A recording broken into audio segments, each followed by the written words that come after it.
Hello दोस्तों, एक बार फिर से आप सभी का हार्दिक स्वागत है। यदि आपने इस कहानी का पहला भाग अभी तक नहीं देखा है तो डिस्क्रिप्शन बॉक्स और आई बटन में दिए गए लिंक पर जाकर इस कहानी का पहला भाग जरूर देखें। बेचैनी की हालत में हासुमी ने अपने घर पर कॉल किया और उसे वहां से ले जाने को कहा, पर उसके पेरेंट्स को भी उस जगह के बारे में कुछ भी नहीं पता था। उन्होंने उसे सांत्वना देते हुए बोला कि हम मैप की मदद से तुम तक पहुंच रहे हैं, पर हासुमी की ये बेचैनी और चिंता अब डर का रूप ले चुकी थी। इस डर के कारण उसने पुलिस को भी फोन किया। उसने पुलिस को पूरे घटना की जानकारी दी, पर पुलिस ने उसकी एक बात नहीं मानी। उन्हें लगा ये कोई प्रैंक कॉल है। वहीं पोस्ट में हासुमी की मदद के लिए लोग लगातार मैसेज किए जा रहे थे।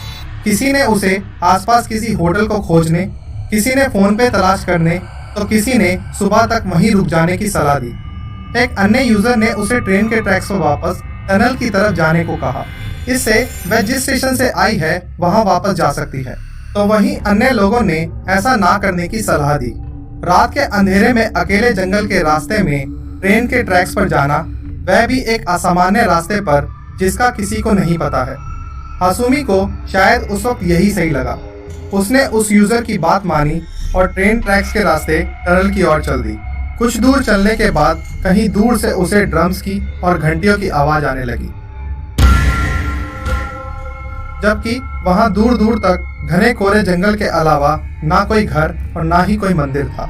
उसने उन आवाजों को नजरअंदाज किया और टनल की ओर बढ़ने लगी। कुछ दूर और चलने के बाद उसे टनल का मुहाना दिखाई दिया। वह टनल की ओर बढ़ ही रही थी कि तभी उसे पीछे से किसी ने आवाज लगाई। उसने मुड़कर देखा तो वहां एक बुढ़ा आदमी जिसकी एक टांग नहीं थी, उससे करीब 10 मीटर की दूरी पर खड़ा था। हासुमी ने घबराए हुए शब्दों में उसे उस जगह के बारे में पूछा, पर उस बुढ़े आदमी ने उसे चेतावनी देते हुए उसे ट्रेन ट्रैक से हट जाने को कहा और टनल में ना जाने की सलाह दी। इतना कहकर वह आदमी जंगल के गुप्त अंधेरे में कहीं गायब सा हो गया। दहशत से भरी हासुमी ने उस बुढ़े की बात ना मानते हुए टनल की तरफ आगे बढ़ने लगी। अब वो ड्रम्स की आवाज जो कहीं दूर से आ रही थी, ऐसा लग रहा था मानो पास से ही कहीं आ रही हो।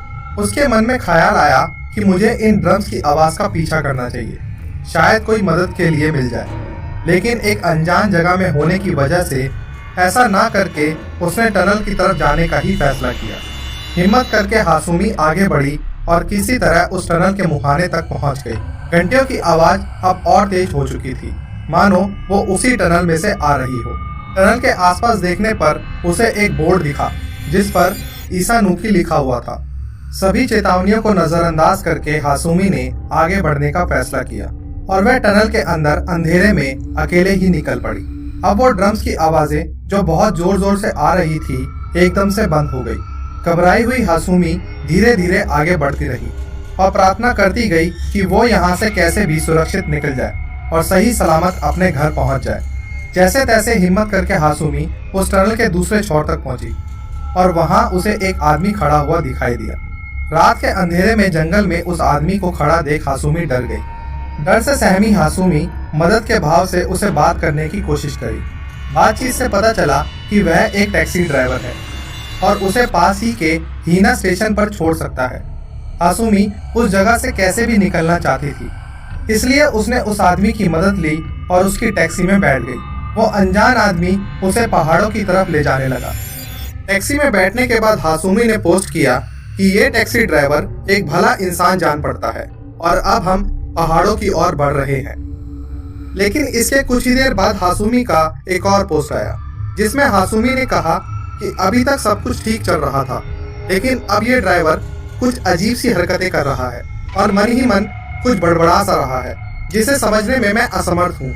मौका मिलते ही मैं इस कार से निकल जाऊंगी। यही हासुमी की तरफ से आया आखिरी पोस्ट था।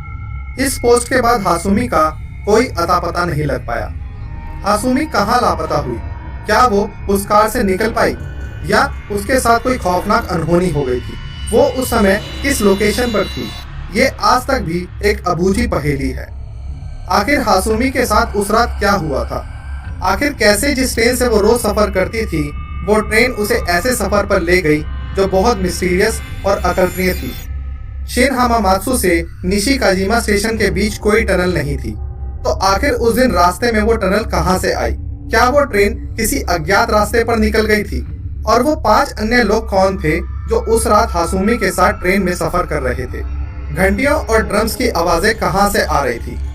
और वो बूढ़ा आदमी और टनल के बाद वो रहस्यमय आदमी कौन थे? क्या वो ट्रेन किसी पैरेलल वर्ल्ड की यात्रा पर निकल चुकी थी?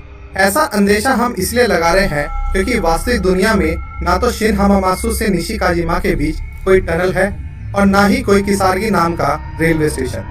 कुल मिलाकर ये घटना इतनी पेचीदा और मिस्टीरियस है कि इस घटना को परत दर परत जितना भी खोलने की कोशिश की जाए ये उतनी ही उलझती जाती है। इस पूरी घटना के बारे में आपकी क्या राय है? आखिर क्या हुआ होगा हाशुमी के साथ? आप अपने जवाब हमारे साथ कमेंट सेक्शन में साझा कर सकते हैं। बहुत जल्द मिलेंगे एक नई मिस्ट्री, एक नए रहस्य के साथ। तब तक के लिए अलविदा।